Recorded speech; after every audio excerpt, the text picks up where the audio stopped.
Chapter 4 Athens Bound. Tell me more about philosophy, Uck. Ow! Are you okay? You can talk? Yes, but most animals can't, so I have to be their voice. I'm Singer. I'm Phil. So, how are the animals? Pretty tired of being discriminated against. Discriminated against? By who? By people. Let me back up. You've heard of racism, haven't you? Of course. Why is racism wrong? Because it's stupid. Why is it stupid? Just because your skin is a different color doesn't mean you should be treated differently. Exactly. Why is sexism wrong? Same reason. Just because you're a certain sex doesn't mean anything. Good. So why is speciesism wrong? Speciesism? Treating someone differently because they're a different species. Are you trying to trick me? No, just answer the question. Just because something is a different species doesn't mean it should be treated differently? Exactly. But there are so many differences between people and animals. Such as? Well, no offense, but for starters, we're a lot smarter than you. So you think that it is okay to do whatever you want to things that aren't that smart? Even people that aren't that smart? I'd be careful how you answer. After all, your partner in crime doesn't seem to think that you're that smart. How could you tell? Sometimes it's nice to have a bird's eye view on a situation. Okay, it's not about smarts. It's not okay to hurt dumb people, and some animals are pretty smart. But there are other differences between people and animals. Such as?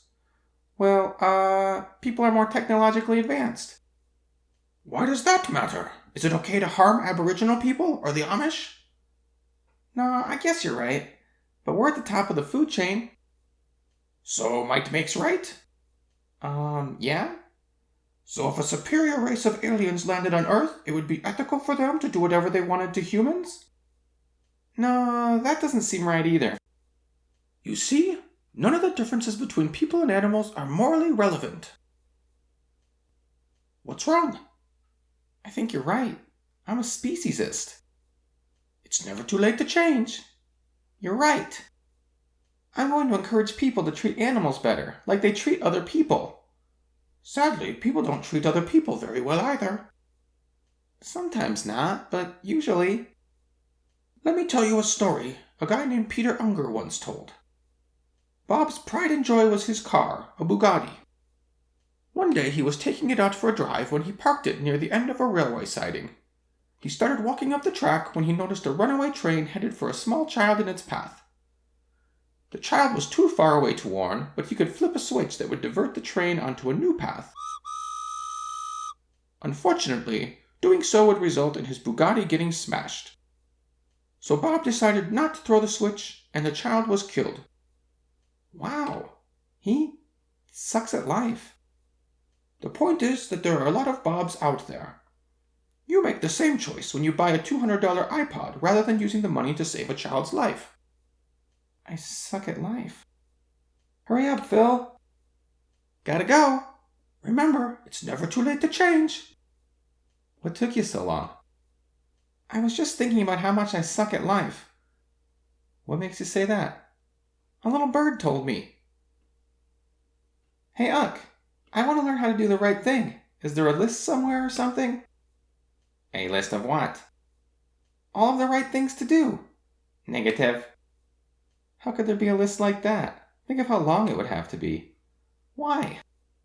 Because every situation is unique, right, Uck? Affirmative. Then how do I know if I'm doing the right thing? You need an ethical compass. Oh, maybe we'll find one here? Enemy approaching. Enemy identified.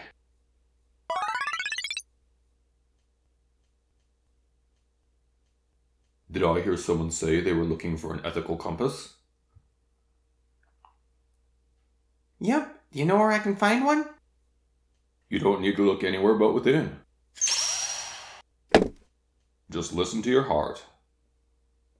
You mean do whatever your emotions tell you to? What's wrong with that?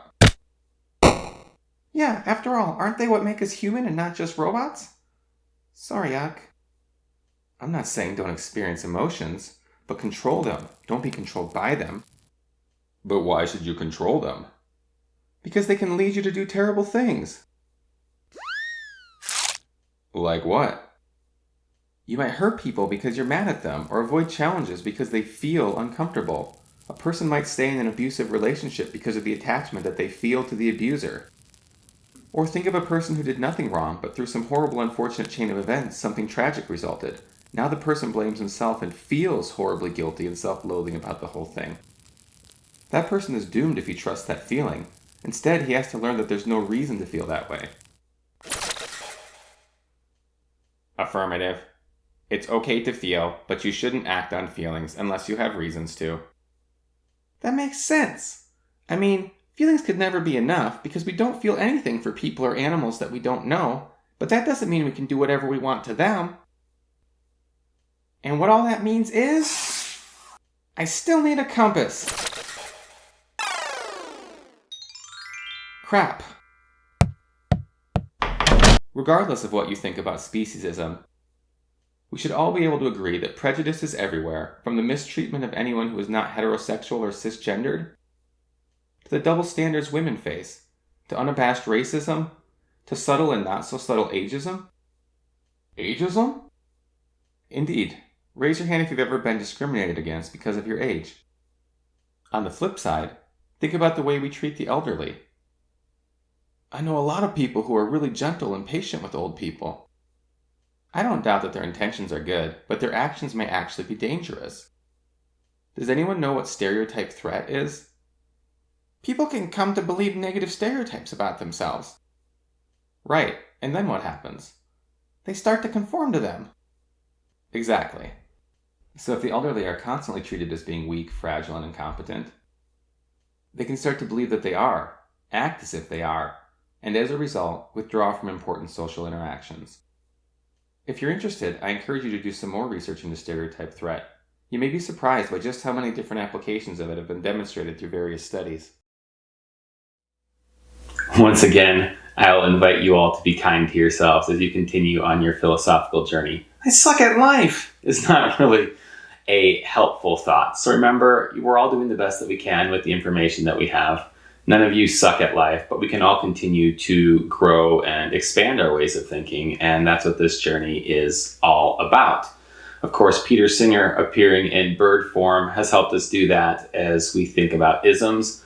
So we really like to divide the world up into the us and to the them, the criminals and the rest of us, or people that belong to my country and the rest of the world, or as Singer suggests, humans and non-humans. And anytime we do this, we end up letting all kinds of bias into our thinking.